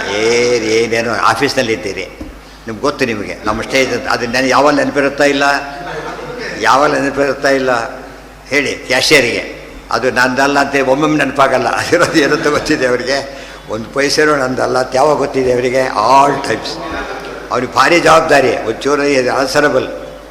ಯಾವಾಗ ಗೊತ್ತಾ ನಿಮಗೆ, ನಾವು ಅಧೀನ ತಿಳ್ಕೊಂಡಷ್ಟು ರೆಸ್ಪಾನ್ಸಿಬಿಲಿಟಿ ಜಾಸ್ತಿ ಆಗುತ್ತೆ, ಇರೆಸ್ಪಾನ್ಸಿಬಲ್ ಆಗೋದಿಲ್ಲ, ರೆಸ್ಪಾನ್ಸಿಬಿಲಿಟಿ ಜಾಸ್ತಿ ಆಗುತ್ತೆ. ಅರ್ಥ ಆಯ್ತಾ? ಈಗ ನಮ್ಮ ಪದಾರ್ಥ ಬಸ್ಸಲ್ಲಿ ಕೂತಾಗಿದ್ದರೆ ನಾವು ರೇಕೊಂಡ್ಬಿಡ್ತೀವಿ, ಇನ್ನೊಬ್ರು ಕೊಟ್ಟಾದ ಪಂಜಿತ ಆಗಿಬಿಡುತ್ತೆ. ಅವ್ರು ಬಂದು ಒಪ್ಸೋವರೆಗೂ ನಿದ್ದೆ ಬರೋದಿಲ್ಲ. ಯಾತಕ್ಕೆ? ಜವಾಬ್ದಾರಿ ಬರುತ್ತೆ. ಇನ್ನೊಬ್ರದ್ದು ಅಂದರೆ ಜವಾಬ್ದಾರಿ, ದೊಡ್ಡವ್ರದ್ದೊಂದು ಬಿಟ್ಟರೆ ಭಾಳ ಜವಾಬ್ದಾರಿ. ಅದು ಹನುಮಂತ ಚೂಡಾಮಣಿ ತಂದ್ರಲ್ಲ ಹಾಗೆ ತರಬೇಕನ್ನ, ಎಲ್ಲ ಬಿದ್ದೋಯ್ತು ಸಾರಿ ಅಂದರೆ ಓದೋಗ್ತಿತ್ತು ಗಲಾಟೆ ಒಳಗೆ. ಇಷ್ಟೆಲ್ಲ ಮಾಡಿದ್ದೀರಿ ಪ್ಲೀಸ್ ಎಕ್ಸ್ಕ್ಯೂಸ್ ಮಿ ಅಂದರೆ ಓದೋಗ್ತಿತ್ತು. ಮಾಡಲಿಲ್ಲ, ಯಾಕೆ ದೊಡ್ಡದು ಅತಿ ಮುಖ್ಯವಾದ್ದು, ಚಿಕ್ಕದು ನೋಡೋದಕ್ಕೆ ವ್ಯಾಲ್ಯೂ ತುಂಬ, ಅದಕ್ಕೋಸ್ಕರ ಅಷ್ಟೆಲ್ಲ ನಡೆದಿರೋದು. ಅದನ್ನು ಬಿಟ್ಟುಬಿಟ್ರೆ ತಪ್ಪಾಗ. ಅದು ನಾನು ಹೇಳೋದು ಯಾಕೆ ಮೊದಲು ಹಾಗೆ ಅನಿಸುತ್ತೆ, ಆಮೇಲೆ ಅನಿಸೋದಿಲ್ಲ. ಮೊದಲು ಡ್ರೈವಿಂಗ್ ಕಲೀಲಿಕ್ಕೆ ಹೋಗ್ತಾನೆ, ಇದು ಆ್ಯಕ್ಸಲರೇಟ್ರು ಇದು ನೋಡ್ತಾನೆ, ಬ್ರೇಕ್ ನೋಡಿ ಕಾಲಿಡ್ತಾರೆ, ಗೊತ್ತಾಯ್ತಾ? ನೋಡಿ ಈ ರೀತಿ ಡ್ರೈವ್ ಮಾಡಿದ್ರೆ ಗೋವಿಂದ. ಆಮೇಲೆ ಏನಾಗುತ್ತೆ, ಅದು ರಿಫ್ಲೆಕ್ಸ್ ಆ್ಯಕ್ಷನ್, ಟಕ ಟಕ ಯಾರೋ ಬಂದರೆ ಹೇಳೋದು ತನ್ನಿಸ್ತಾನೆ ಹೋಗಿಬಿಟ್ಟಿರುತ್ತೆ ಆ ಕಡೆ ಕಾಲು. ಇಷ್ಟು ಬರುತ್ತೆ. ಅದು ಅಭ್ಯಾಸ. ಅದೇ ಆವೃತ್ತಿ ಅಸಕೃತ ಅಭ್ಯಾಸ ಮಾಡಿ ಮಾಡಿ ಮಾಡಿ ಅಭ್ಯಾಸ ಆಗಬೇಕು. ಅಭ್ಯಾಸ ಆದಮೇಲೆ ಎಲ್ಲೋ ನೋಡ್ತಾ ಆ ಕಡೆ ಕಾಲಿಡ್ತಾನೆ ಆರಾಮಾಗಿ, ಯಾವಾಗ ಎಫಲ್ಟ್ ಅನಿಸೋದೇ ಇಲ್ಲ ಅವನಿಗೆ. ಮತ್ತು ಎಂಜಾಯ್ಸ್ ಇಟ್. ಮೊದಲು ಬೆವಸೋಗ್ಬಿಡ್ತಾನೆ, ಒಂದಿಷ್ಟು ದೂರ ಹೊತ್ತಿಗೆ ಸವಾಸನ ಬೇಡ ಅನಿಸ್ಬಿಡುತ್ತೆ. ಆಮೇಲೆ ನಾನು ಡ್ರೈವ್ ಮಾಡ್ತೀನಿ, ಯಾಕೆ ಅದು ಪ್ರೆಷರ್ ಆಗಿ ಗೊತ್ತಾಗುತ್ತೆ. ಸೊ ಅದೀಗ ನೋಡಿ, ಡ್ರೈವಿಂಗ್ ಬರದೆ ವೆಹಿಕಲ್ ಓಡಿಸೋದಕ್ಕೂ ಬಂದು ಓಡಿಸಿ ಎಷ್ಟು ಡಿಫ್ರೆನ್ಸ್ ಇದೆ. Enjoys it. ನಾವು ಹಾಗೇನೆ ಲೈಫ್ ಯಾವಾಗ ಎಂಜಾಯ್ ಮಾಡೋದು, ಈ ಜ್ಞಾನ ಇದ್ದರೆ ಎಂಜಾಯ್ ಮಾಡ್ತಾನೆ, ಇಲ್ಲದೋ ಎಂಜಾಯ್ ಮಾಡೋಕ್ಕಾಗೋದಿಲ್ಲ. ಆದ್ದರಿಂದ ಜ್ಞಾನಿಗಳಿಗೆ ಬರೋ ಎಂಜಾಯ್ಮೆಂಟು ಇವ್ರಿಗೆ ಉಳಿದವ್ರಿಗೆ ಬರೋದಿಲ್ಲ. ಅದು ಅರ್ಥ ಆಯ್ತಾ? ನಾವು ತಿಳ್ಕೊಂಡಿದ್ದೇನೋ ಜ್ಞಾನ ಆಗಿಬಿಟ್ಟು ತಲೆ ಕೆಟ್ಟೋಗ್ಬಿಡುತ್ತೆ, ಜ್ಞಾನ ಬರದೇ ಹೋದರೆ ವಾಸಿ ಅಂತೇಳಿ. ಅಲ್ಲ, ಎಂಜಾಯ್ ರುಚಿ. ಅನ್ನ ಏನು ತಿಂತೀವಿ, ಪದಾರ್ಥ ನೋಡಿದರೆ ನಮಗೆ ಖುಷಿ ಆಗಾಗೆ, ಏನು ಹಾಕಿದ್ರು ಹೇಗಾಗಿತ್ತು ಅಂದರೆ ಉಪಯೋಗ ಇಲ್ಲ. ಇಲ್ದರೆ ಎಲ್ಲರೂ ಏನು ಹಾಕೊಂಡು ಗ್ಲೂಕೋಸ್ ಬಾಟ್ಲ್ ಹಾಕೊಂಡು ಓಡಾಡ್ಬೋದಾಗಿತ್ತು, ಗೊತ್ತಾಯ್ತಾ? ಅನ್ನೋ ವ್ಯವಹಾರನೇ ಬೇಡ, ಎಲ್ಲ ಗ್ಲೂಕೋಸ್ ಕನ್ವರ್ಟ್ ಮಾಡಿಬಿಡೋದು. ಎಂಜಾಯ್ಮೆಂಟ್ ಇಲ್ಲ ಆಗ, ಗೊತ್ತೇ ಆಗಲ್ಲ ಅವನಿಗೆ ಎಂಜಾಯ್ಮೆಂಟ್. ಇವತ್ತು ಗ್ಲೂಕೋಸ್ ಹಾಕೊಂಡು ಬದುಕಿದರೆ ಹಾಗೆ ಜ್ಞಾನ ಇಲ್ಲದೆ ಬದುಕಿದರೆ ಏನಿಲ್ಲ, ಕೋಮಾದಲ್ಲಿದ್ದಾಗ ಅಷ್ಟೇ. ಕೋಮಾದಲ್ಲಿ ಆರಾಮಿದ್ದರೆ ಬಿಟ್ಬಿಡಿ ಅಂತ ಯಾರು ಹೇಳ್ತಾರ? ನೋಡಿದಾಗೆಲ್ಲ ಪಾಪ ಅಂತಾರ, ಅಯ್ಯೋ ಪಾಪ. ಅದು ಒಂಥರ ಕೋಮ, ಇದು ಇನ್ನೊಂದು ಥರ ಕೋಮ. ಇದು ದೇವರನ್ನು ತಿಳಿದ ಬದುಕಿದರೆ ಒಂಥರ ಎಂಥ ಕೋಮ, ಸ್ಪಿರಿಚುವಲ್ ಕೋಮ ಇದು. ಅದು ಅನಟಾಮಿಕಲ್ಲು ನಮ್ಮ ಫಿಸಿಯಲಾಜಿಕಲ್ ಕೋಮ. ಆದರೆ ಇದು ಸ್ಪಿರಿಚುವಲಿ ಕೋಮಾದಲ್ಲಿದ್ದ ಲೆಕ್ಕ. ಮೈನಸ್ ಗಾಡ್ ಎಲ್ಲ ಗೊತ್ತಿದೆ ಅಂದರೆ ಏನೂ ಎಚ್ಚರ ಇಲ್ಲ. ಅಯ್ಯೋ ಎಷ್ಟಂತೇಳಿ ಎಲ್ಲ ಬ್ರಹ್ಮಸೂತ್ರ ಅರ್ಥನೇ. ಯಾವ ತಗೊಂಡ್ರು ಬ್ರಹ್ಮಸೂತ್ರ ಅರ್ಥ ಇರೋದು 4 ಏನಿದೆ ಎಲ್ಲ ಬ್ರಹ್ಮಸೂತ್ರ ಹೇಳಲೇಬೇಕು. ಅದಕ್ಕೆ ಅದೇನಂತ ಕರೆದ್ರು, ಆಲ್ ಇನ್ ಆಲ್, ನಿರ್ಣಾಯಕ ಶಾಸ್ತ್ರ. ಅರ್ಥ ಆಯ್ತಾ? ಈಗ ಸೃಷ್ಟಿ ಯಾವಾಗಲೂ ಎಲ್ಲ ಸೃಷ್ಟಿ, ಸ್ಥಿತಿ ಎಲ್ಲ ಸ್ಥಿತಿ, ಸಂಹೃತಿ ಎಲ್ಲರನ್ನೂ ಕೊಲ್ಲೋದು ದೇವರೇನೆ. ಗೊತ್ತಾಯ್ತಾ? ಯಾರೋ ಏನೋ ಕೊಂದಿರ್ಬೋದು, ಮುಖ್ಯ ಕಾರಣ ಯಾರೋದಕ್ಕೆ? ಭಗವಂತನೇ. ನಿಯಮ ಅದಕ್ಕೆ ಉಭೌತೌನ ವಿಜಾನೀತಃ ನಾಯಂ ಹಂತಿ ನ ಹನ್ಯತೆ. ಇವನು ಕೊಂದ ಅವನು ಸತ್ತ ಅಂತ ಹೇಳೋದೆಲ್ಲ ಏನದು? ತಿಳುವಳಿಕೆ ಇಲ್ಲದವರ ಮಾತು. ಮುಖ್ಯವಾಗಿ ಕೊಲ್ಲೋದು ಯಾರು? ಕೃಷ್ಣ ಹೇಳ್ತಾರೆ, ನಿಮಿತ್ತ ಮಾತ್ರ ಭವ ಸವ್ಯಸಾಚಿ ಮಯಾಹತ. ಇವರೆಲ್ಲ ಸತ್ತೋದವ್ರು ಮೊದಲೇ, ನೀನೀಗ ನಿಮಿತ್ತ ಮಾತ್ರ ಅಷ್ಟೇ. ಅರ್ಜುನಿಗೆ ಆಗ ಮಾತ್ರ ನಿಮಿತ್ತ, ಎಲ್ಲರಿಗೂ ಎಲ್ಲ ಕೆಲಸಕ್ಕೂ ನಾವೆಲ್ಲ ಏನೋ ನಿಮಿತ್ತನೇ ಹೊರತು ಮುಖ್ಯ ಕರ್ತೃ ಯಾರು? ಭಗವಂತನೇ. ಅದು ತಿಳ್ಕೊಂಡ್ರೆ ಆಮೇಲೆ ಬರೀಲಿಕ್ಕೆ ಬರೋದಿಲ್ಲ. ಅದರ ಮೊದಲು ಎಷ್ಟು ಕಷ್ಟನೋ ಆಮೇಲೆ ಅಷ್ಟೇ ಸುಲಭ. ನಮಗೆ ಯಾಕಾಗಲ್ಲ ಅಂದರೆ ನಾವು ತಿಳ್ಕೊಳಕ್ಕೆ ಹೋಗೋದೇ ಇಲ್ಲ, ಅದರಿಂದ ಆ ಕಡೆ ಗಮನನೇ ಇರೋದಿಲ್ಲ. ಅದರಿಂದ ಹಾಗಾಗತ್ತೆ. ಈ ಲೌಕಿಕ ಜ್ಞಾನಿಗೆ ಯಾತಕ್ಕೆ ಮಹತ್ವ ಬಂತು ಅಂದರೆ, ಕಲ್ತದ ಅಪ್ಪ ಇಂಜಿನಿಯರಿಂಗ್ ಅಂತ ಇಂಜಿನಿಯರ್ ಆಗ್ತಾನೆ ಅವನು. ಅರ್ಥ ಆಯ್ತಾ? ಫಿಲಾಸಫಿ ಆಗ್ತಾ ಇರೋದು ಗ್ಯಾರಂಟಿ ಇಲ್ಲ. ಅರ್ಥ ಆಯ್ತಾ? ಈಗ ಅಲ್ಲೇ ತಪ್ಪಿರೋದು. ಅದು ಆಗಬೇಕು. ಅವನು ಮೆಡಿಕಲ್ ಡಾಕ್ಟರ್ ಆಗ್ತಾನೋ, ನೋಡಿದ ತಕ್ಷಣ ಜನ ನೋಡ್ಬೇಕಾದ್ರೆ ನೋಡ್ತಾನೆ. ಹೇಗೆ ನೋಡ್ತಾನೋ ನೋಡ್ತಾನೆ. ಇದು ಹಾಗೇನೆ ಮನಸ್ಸಲ್ಲಿ ನೋಡೋಕ್ಕೆ ಬರುತ್ತೆ. ಅದಕ್ಕೆ ಮನಸ್ಸು ಪ್ರಸನ್ನತೆ ಇರಬೇಕು ಯಾವಾಗ. ಮನಃಪ್ರಸಾದ ಇಲ್ಲದೆ ಹೋದರೆ ಎಂದು ಸ್ಪಿರಿಚುವಲ್ ಅಚೀವ್ಮೆಂಟ್ ಮಾಡೋಕ್ಕೆ ಬರೋದಿಲ್ಲ. ಇವೆಲ್ಲ ಲೌಕಿಕ ಭೋಗ ಏನು ಮಾಡುತ್ತೆ? ಡಿಸ್ಟರ್ಬ್ ಮಾಡುತ್ತೆ ಅದನ್ನು, ಮನಸ್ಸನ್ನು ಡಿಸ್ಟರ್ಬ್ ಮಾಡೋದರಿಂದ ಧ್ಯಾನ ಮಾಡೋಕ್ಕೆ ಬರೋದಿಲ್ಲ. ತದಲಂ ಬಹುಲೋಕ ವಿಚಿಂತನಯ ಪ್ರವಣಂ ಕುರು ಮಾನಸ ಮೀಶಪರಿ. ಇದನ್ನು ಯಾವಾಗ ನಾವು ಡಿಟ್ಯಾಚ್ ಆಗ್ತಾ ಬರ್ತೇವೆ, ದೇವರ ಕಡೆ ಅಟ್ಯಾಚ್ ಆಗಲಿಕ್ಕೆ ಶುರುವಾಗ್ತೇವೆ. ಅದನ್ನು ಹೇಳೋದಕ್ಕೆ ಒಂದೊಂದು ಮಾತು ಅಷ್ಟು ಅದ್ಭುತ. ಅವರು ಸಂಹೃತಿ ಇಚ್ಛಾ ನಿಯಮ ಅಜ್ಞಾನ ಬೋಧ. ಯಾರೋ ನಿಯಮ ಮಾಡ್ತಾರೆ, ದೇವರ ನಿಯಮ ಅದು ಕಂಟ್ರೋಲ್ ಮಾಡ್ತಿರೋದು. ಅಜ್ಞಾನ ಕೊಡೋದು ದೇವರೇ. ನಮಗೆ ಅಜ್ಞಾನ ಬರಲಿಕ್ಕೂ ಸಾಧ್ಯ ಇಲ್ಲ. ಯಾವುದೇ ಕೆಟ್ಟ ಇನ್ಸಿಡೆಂಟ್ ಮೆರಿಲಿಕ್ಕೆ ಹೋಗ್ತಾನೆ ಅದೇ ಜ್ಞಾಪಕ ಆಗ್ತಿರುತ್ತೆ. ನಮಗೆ ಸ್ವಾತಂತ್ರ್ಯ ಇದ್ದರೆ ಏನು ಮಾಡ್ತಿದ್ವಿ ನಾವು? ಅದನ್ನು ಹೋಗಿ ಎಟ ಊಟ ಕಳಿಸಿ ಹೋಗೋದೇ, ಅದು ಗಡ್ಡು ಬಿದ್ದುಬಿಡುತ್ತೆ, ಅದು ಹೋಗೋದೇ ಇಲ್ಲ. ಆರಿಗೂ ಕಷ್ಟಪಡ್ಬೇಕು. ಅದು ಕುಡಿತಾರೆ ಗಿಡ್ತಾರೆ ಎಲ್ಲ ಮಾಡೋಕ್ಕೆ ಶುರು ಮಾಡ್ತಾರೆ ಮರಿಲಕ್ಕೋಸ್ಕರ. ಮರವು ನಮ್ಮ ಕೈಲಿಲ್ಲ ಅಂತ ಆಯ್ತಲ್ಲ, ಈಗ ಕುಡಿದು ಮರ್ತು ಬಿಡ್ತಾನೆ. ಹಾಗಾಗಿ ಡ್ರಗ್ಸ್ ತೊಗೊಂಡು ಮರ್ತು ಬಿಡ್ತಾನೆ. ಸೊ ನಮ್ಮ ಕೈಲಿಲ್ಲ, ಡ್ರಗ್ಸ್ ಕೈಯಲ್ಲೂ ಇಲ್ಲ, ಅಲ್ಲಿ ಆ ಶಕ್ತಿ ಇಟ್ಟಿದ್ದಾನೆ ಪರಮಾತ್ಮ. ಅಜ್ಞಾನ ಬೋಧನೆ, ಜ್ಞಾನ ಕೊಡಬೇಕೀಗ. ಎಷ್ಟು ಪಲ್ಟಿ ಹೊಡೆದ್ರು ತಲೆ ಹೊಡ್ಕೊಂಡ್ರು ಜ್ಞಾನ ಬರೋದಿಲ್ಲ. ಅವ್ರು ಸಿಟ್ಟು ಬಂದು ಬಿಡುತ್ತೆ ಅವನಿಗೆ. ಏನು ಗ್ರಾಚಾರ ಅರ್ಥನೇ ಆಗೋದಿಲ್ಲ ಅವನಿಗೆ ಅಂತೇಳಿ. ಯಾರು ಅರ್ಥ ಮಾಡಿಸ್ಬೇಕು? ದೇವರೊಳಗೆ ಪಟ್ಟಂತ ಹೊಡೀತು ಅಂತಾರಲ್ಲ, ಹೊಡೀತು ಅಲ್ಲ, ದೇವರು ಹೊಡಿಸಿದೆ ಅಂತ ಅರ್ಥ. ಮೊದಲು ಅರ್ಥ ಆಗದೆ ಹೋಗಿದ್ದು, ಆಮೇಲೆ ಅರ್ಥ ಆಗಲಿಕ್ಕೆ ಕಾರಣ ಧಿಯೋ ಯೋನಃ ಪ್ರಚೋದಯ. ಅದಕ್ಕೆ ಗಾಯತ್ರಿ ಮಂತ್ರ ಯಾವುದು ಸರ್ವಶ್ರೇಷ್ಠ ಮಂತ್ರ ಆಯಿತು. ಇದು ಅಸ್ವಾತಂತ್ರ್ಯ ಅನುಭವ ತಂದು ಕೊಡುತ್ತೆ, ಗೊತ್ತಾಯ್ತಾ? ಅನುಭವ ಕೊಟ್ಟು ಧಿಯೋ ಯೋನಃ ಎಚ್ಚರ ಕೊಡೋದ್ರಿಂದ ಅದೇನದು ಮೂಲ ಮಂತ್ರ. ಅದು ಮಂತ್ರಶ್ರೇಷ್ಠ. ಅದು ಎಲ್ಲ ಕಾಲಕ್ಕೆ ಏನು ಜ್ಞಾಪಕ ಆಗುತ್ತೆ ನಮಗದು? ಓ, ದೇವರು ಪ್ರಚೋದನೆ ಮಾಡ್ತಾನೆ, ನಾವಲ್ಲ. ಪ್ರಚೋದನೆ ಮಾಡ್ತಾನೆ ಅಲ್ಲಿ, ಅದು ಉಪಲಕ್ಷಣ. ಅದು ಉಪಲಕ್ಷಣ. ಮುಂದೇನು ಮಾಡ್ಬೇಕಾದ್ರೆ ದೇವರು ಮಾತಾಡಿಸ್ತಾನೆ, ದೇವ್ರು ತಿಳಿಸ್ತಾನೆ, ಎಲ್ಲ ಅಂಡರ್ಸ್ಟುಡ್. ಪ್ರಚೋದಯಾತ್ ಪದದೊಳಗೆ ಧಿಯ ಅಂದ್ರೇನು? ಬುದ್ಧಿಯಿಂದ ಹೇಳಿದೆ ಬಹುವಚನ ಇದೆ. ಬಹುವಚನ ಮಾಧ್ಯರ್ಥೆ. ಬುದ್ಧಿಯಿಂದ ಪ್ರಾರಂಭ ಮಾಡಿ ಎಲ್ಲವನ್ನೂ ಪ್ರಚೋದನೆ ಮಾಡೋದು ಯಾರು? ದೇವರು. ಪ್ರತಿಯೊಂದನ್ನು ಕೂಡ ಪಶ್ಯನ್ ಶೃಣ್ವನ್ ಸ್ಪೃಶನ್ ಜಿಘ್ರನ್ ಅಶ್ನನ್ ಗಚ್ಚನ್ ಸ್ವಪನ್ ಶ್ವಶನ್ ಪ್ರಳಪನ್ ವಿಸರ್ಜನ್ ಗೃಹನ್ ಉನ್ಮಿಷನ್ ನಿಮಿಷನ್ನಪಿ. ಇವಿಷ್ಟು ಯಾರು ಮಾಡ್ತಾನೆ? ಇವರೇ ಮಾಡ್ತಾನೆ. ಅವೆಲ್ಲ ತಿಳ್ಕೊಂಡಷ್ಟು ಕೂಡ ಲೈಫ್ ಎಂಜಾಯಬಲ್ ಆಗ್ತದೆ. ಅದಕ್ಕೆ ಜ್ಞಾನಿಗಳಿಗೆ ಈ ಸುಖ ಬೇಕು ಅನಿಸೋದಿಲ್ಲ ಅವರಿಗೆ. ಡಿಸ್ಟರ್ಬೆನ್ಸ್ ಅವ್ರಿಗೆ ಈ ಸುಖ. ಈ ಟಿ ವಿ ನೋಡೋ ಕೂತವ್ರಿಗೆ ಮಾತಾಡಿಸ್ಬಿಟ್ಟು ಸಿಟ್ಟು ಬರುತ್ತಲ್ಲ, ಹಾಗೆ ಅವ್ರು ಯಾವುದೋ ಅವ್ರಿಗೆ ಅರ್ಥ ಆಗ್ತಾ ಇಲ್ಲ, ಅರ್ಥ ಆಗ್ತಾ ಇದೆ, ಅವ್ರು ಮಾತಾಡ್ತಾ ಹೋಗ್ತಾರೆ, ಬೈತಾರೆ ಕೂತಿರ್ತಾರೆ. ನಿಮಗೆ ಅರ್ಥ ಆಗಲ್ಲ, ಸುಮ್ಮನೆ ಕೊಡು ಅಂತ. ಹಾಗಾಗಿದೆ ಟಿ ವಿ ಎಂಜಾಯ್ಮೆಂಟ್ ಇಷ್ಟಿದ್ರೆ ಅಲ್ಲಿರೋದೆಲ್ಲ ಏನು? Nothing extraordinary. ತಿಳಿತಾ? ಅದನ್ನು ನಮ್ಮ ಲೈಫೇ ಸೀರಿಯಲ್ಗಳಂತೂ ಏನೂ ಇಲ್ಲ ಅದರೊಳಗೆ. ಅದು ಜನಕ್ಕೆ ಏನಾಗುತ್ತೆ, ಭಾರಿ ಆಶ್ಚರ್ಯ ನೋಡ್ತಾ ಇರ್ತಾರೆ. ದೇವ್ರ ಕಥೆ ಕೇಳಿದಾಗ ಏನಾಗುತ್ತೆ ಅದರ ಮುಂದೆ? ನಥಿಂಗ್ ಅನ್ಸ್. ಕೇಳಿದರೆ ಗೊತ್ತಾಗುತ್ತೆ ಅವರಿಗೆ, ಕೇಳೋದಿಲ್ವಲ್ಲ ಗೊತ್ತಾಗಲ್ಲ. ಅಜ್ಞಾನ ಬೋಧನೆ. ಬಂಧ ಯಾರ ಕೈಲಿದೆ? ಬಂಧಕೋ ಭವಪಾಶೇನ ಭವಪಾಶಾಚ್ಯ ಮೋಚಕಃ. ಒಂದು ಸೆಲ್ಲಲ್ಲಿ ಹಾಕಿದ್ದಾರೆ, ಅದ್ರ ಕಾವಲ್ಗಾರ ಇದ್ದಾನೆ, ನಾಕ್ ಮಾಡಿದ್ದಾರೆ, ಕೇವಲ ಹತ್ರ ಇದೆ. ಅವ್ನು ಬಿಡು ಅಂತಾನೆ, ಬಿಡಕ್ಕೆ ಬರಲ್ಲ ಅವನು. ಯಾತಕ್ಕೆ? ಅವನ ಹತ್ರ ಇದೆ, ಆರ್ಡ್ರ್ ಬರ್ಬೇಕು ಅವನಿಂದ. ರಿಲೀಸ್ ಅಂತ ಬಂದರೆ ಬಂದ ಹೋಯ್ತೀಗ. ಇನ್ನು ಬೀಗ ತೆಗೆದಲ್ಲಿ ಏನೂ ಆಗಿಲ್ಲ, ಬಂದ ಹೋಯ್ತೀಗ. ಆರ್ಡ್ರ್ ತೋರಿಸಿದ್ರೆ ಮುಗಿದೋಯ್ತು. ಇದೆಲ್ಲ ಪ್ರೋಸೆಸ್ ಅಷ್ಟೇ. ಅದು ಪ್ರೊಸೀಜರ್ ಪ್ರಕಾರ ನಡೆಯುತ್ತೆ ಹೊರತು ಬಂದ ಹೋಯ್ತು ಅವನಿಗೀಗ. ಅಂದರೆ ಹೊರಗಿದ್ದರೂ ಬಂಧನ, ತಪ್ಪು ಮಾಡಿದ್ದಾನೆ. ಒಳಗಿದ್ದು ಮೋಚನ, ತಪ್ಪು ಮಾಡಿಲ್ಲ ಅವನು, ಗೊತ್ತಾಯ್ತು? ಆಗ ಕೀ ತೆಗಿತಾನೆ ಅವನು. ಕೀ ಹೋಲ್ಡರ್ ಅವನಾದರೂ ಕೂಡ ಅದು ಅಧಿಕಾರ ಅವನಿಗಿಲ್ಲ. ಹೇಳಿದಾಗಷ್ಟೇ ತೆಗಿಬೇಕು. ನಮ್ಮಲ್ಲಿ ಏನೇ ಇದ್ದರೂ ಕೂಡ ಕೀ ಇರೋದಲ್ಲಿ. ದೇವರು ಹೇಳಿದರೆ ಸಹ ಇಲ್ಲಿ ಹೋದ್ರೆ ಇಲ್ಲ. ತಿಳಿತಾ? ಅದೆಲ್ಲ ಅದನ್ನು ನೋಡಿಕೊಂಡೇ ಇದೆಲ್ಲ ಫ್ರೇಮ್ ಆಗಿರೋದು, ಅದು ಮರಿಬಾರದು. ಪ್ರಹ್ಲಾದಿಗೆಲ್ಲ ಗೊತ್ತಿದ್ದರಿಂದ ಏನು ಮಾಡಿ ನಕ್ಕು ಬಿಡ್ತಾ ಇದ್ದಾರೆ. ನೀನು ಎಷ್ಟು ಹಾರಾಡ್ತೀಯಲ್ಲ ಅಲ್ಲಿರೋದು ಅಂತೇಳಿ. ಕೆಲವು ಗುಂಡಲ್ಲಿ ಹಿಡ್ಕೊಂಡೋಗಿರ್ತಾರಲ್ಲ, ಅವ್ನು ಹೊರಗೆ ಕೊಡ್ತಾನೆ, ಬಿಟ್ಟುಬಿಡ್ರಿ ಅದು. ಇಲ್ಲ, ಈ ಫೋನ್ ಬರುತ್ತೆ ನೋಡಿರಿ, ಬಿಡ್ತೀರಿ, ಈ ಫೋನ್ ಬರುತ್ತೆ ಬಿಡ್ತೀರಿ ನೋಡಿರಿ ಅಂತಾನೆ. ಬರುತ್ತೆ, ಬಿಟ್ಟು ಕಳಿಸ್ಬಿಡ್ತಾರೆ. ಫೋನ್ ಬರುತ್ತೆ ಅಂತ ಹೇಳೋದಿಲ್ಲ. ದೇವರು ಮಾಡ್ತಾರೆ, ಏನು ಇವನ ಕೈಲಿ ಏನಿದೆ ಅಂತ ಹೇಳ್ತಾನೆ. ಅವ್ನು ಅಷ್ಟು ಧೈರ್ಯ. ಯಾತಕ್ಕೆ? ಅವನು ಗೂಂಡಾಗಿ ಧೈರ್ಯ ಇದೆ. ಪ್ರಹ್ಲಾದ ಹಾಗಲ್ಲ, ಭಕ್ತರಾಗಿ ಧೈರ್ಯ ಇದೆ. ಏನು ತಪ್ಪೇ ಮಾಡಿಲ್ಲ ನಾನು, ದೇವ್ರ ಭಕ್ತ, ನಾನು ಬಿಡಿಸ್ತಾನೆ, ನಾನೇ ಯೋಚನೆ ಮಾಡಬೇಕು. ನಮ್ಮಲ್ಲೇ ಭಾವನೆ ಇರುತ್ತೆ.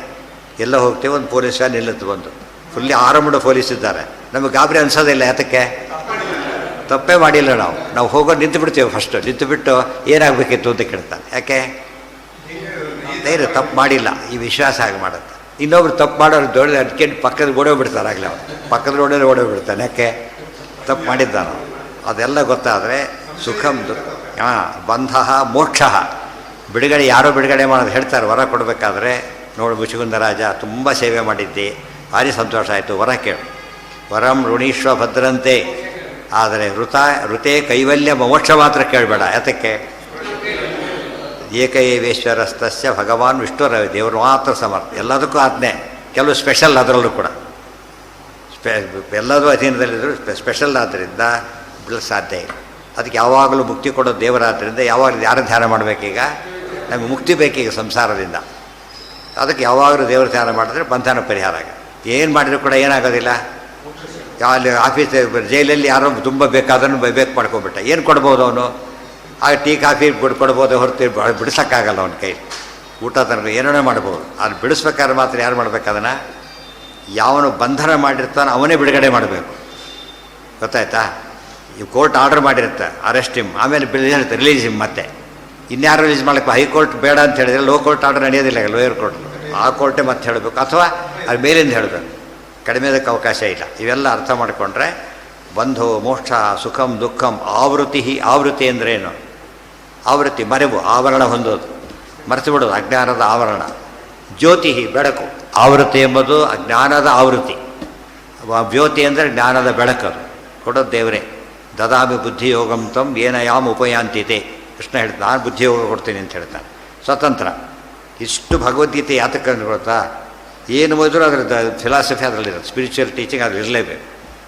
ವಿಸ್ತಾರ ಬೇರೆ ಕಡೆ ಕಾಣ್ಬೋದೇ ಹೊರತು ಎಸೆನ್ಸ್ ಅದೇ. ಆವೃತ್ತಿ ಬೇರೆ, ಆವೃತ್ತಿ ಬೇರೆ. ಆವೃತ್ತಿ ಅಂದ್ರೇನು? ರಿಪಿಟೇಷನ್. ಅದು ಆವೃತ್ತಿ ಅಂದ್ರೇನು? ಮರವು. ಆವೃತನಾಗೋದು. ಬಟ್ಟೆ ಹಾಕೋಬಿಟ್ಟೆ, ವಸ್ತ್ರದಿಂದ ಆವೃತ, ಅಜ್ಞಾನದಿಂದ ಆವೃತರು. ಹುಡುದವ್ರು ಮಾಡೋಕ್ಕೆ ಬರಲ್ಲ, ಮರೆಸ್ಲಿಕ್ಕೆ ಬರಲ್ಲ ನಮ್ಮ ಕೈಲೇ. ದೇವ್ರು ಕೊಟ್ಟರೆ ಮರೆತು ಬಿಡ್ತಾರೆ. ಹಿಡಿತಾ? ಆವೃತ್ತಿ ಆವೃತ್ತಿ ವ್ಯತ್ಯಾಸ ಇರಬೇಕು. ಆವೃತ್ತಿ ಮಾಡಿಸೋದು ದೇವರ ಆ ವಿಚಾರ ಬೇರೆ. ಆವೃತ್ತಿ ಜ್ಯೋತಿರೇವಚ. ಇವಿಷ್ಟು ಆಗ್ತಾ ಇದೆ. ಇಲ್ಲಿ ಒಂದು ಸುಮ್ಮನೆ ಕೇಳ್ಕೊಂಡ್ಬಿಟ್ಟಿವಿ ಅಷ್ಟೇ. ಒಂದು ಪ್ರಶ್ನೆ ಇದೆ ಈಗ, ಎಲ್ಲರಿಗೂ ಇಷ್ಟು ಮಾಡ್ತಾನಂತ ಪ್ರಶ್ನೆ. ಈಗ ಎಲ್ಲರಿಗೂ ಇಷ್ಟು ಮಾಡ್ತಾನ? ಮಹಾಲಕ್ಷ್ಮಿ ವಂದನೆ ಮಾಡ್ತಾನ? ನಿತ್ಯ ವಂದನೆ ಮಾಡೋದಿಲ್ಲ. ಮತ್ತು ದುರ್ಯೋಧನ ಮೋಕ್ಷ ಕೊಡೋದಿಲ್ಲ. ಆಯಿತಾ? ಮತ್ತು ಅನಾದಿ ನಿತ್ಯವಾದ ಅನಾದಿನ ಸೃಷ್ಟಿ ಮಾಡ್ತಾನೆ, ಆಕಾಶ ಪರ ಸೃಷ್ಟಿ ಮಾಡೋದಿಲ್ಲ. ಮತ್ತು ಕೊಲ್ಲೋದು ಇಲ್ಲ. ಮತ್ತೆಲ್ಲ ಹೇಳಿಬಿಟ್ರಲ್ಲ ಅಂತ ಕೇಳಿದರೆ, ವಿಷ್ಣುನಾಸ್ಯ ಸಮಸ್ತಸ್ಯ ಸಮಾಸವು ವ್ಯಾಸಯೋಗತಃ. ಯಾರ್ಯಾರಿಗೆ ಏನೇನಾಗಬೇಕು ಅದಿಷ್ಟು ದೇವರು ಮಾಡ್ತಾನೆ. ಜಡ ಪದಾರ್ಥಕ್ಕೇನಿಲ್ಲ, ಭಾವಕ್ಕೇನಿಲ್ಲ, ಅಭಾವ ಇಲ್ಲ, ಅಭಾವಕ್ಕೇನಿಲ್ಲ, ಭಾವ ಇಲ್ಲ. ಗೊತ್ತಾಯ್ತಾ? ಭಾವ ಚೇತನ ಅಚೇತನಲ್ಲ, ಅಚೇತನ ಚೇತನಲ್ಲ. ಚೇತನಕ್ಕೆ ಚೈತನ್ಯವನ್ನು ಕೊಡ್ತಾನೆ, ಅಚೇತನಕ್ಕೆ ಚೈತನ್ಯ ಕೊಡೋದಿಲ್ಲ. ಯಾಕೆ? ಯೋಗ್ಯತೆ ಇಲ್ಲ.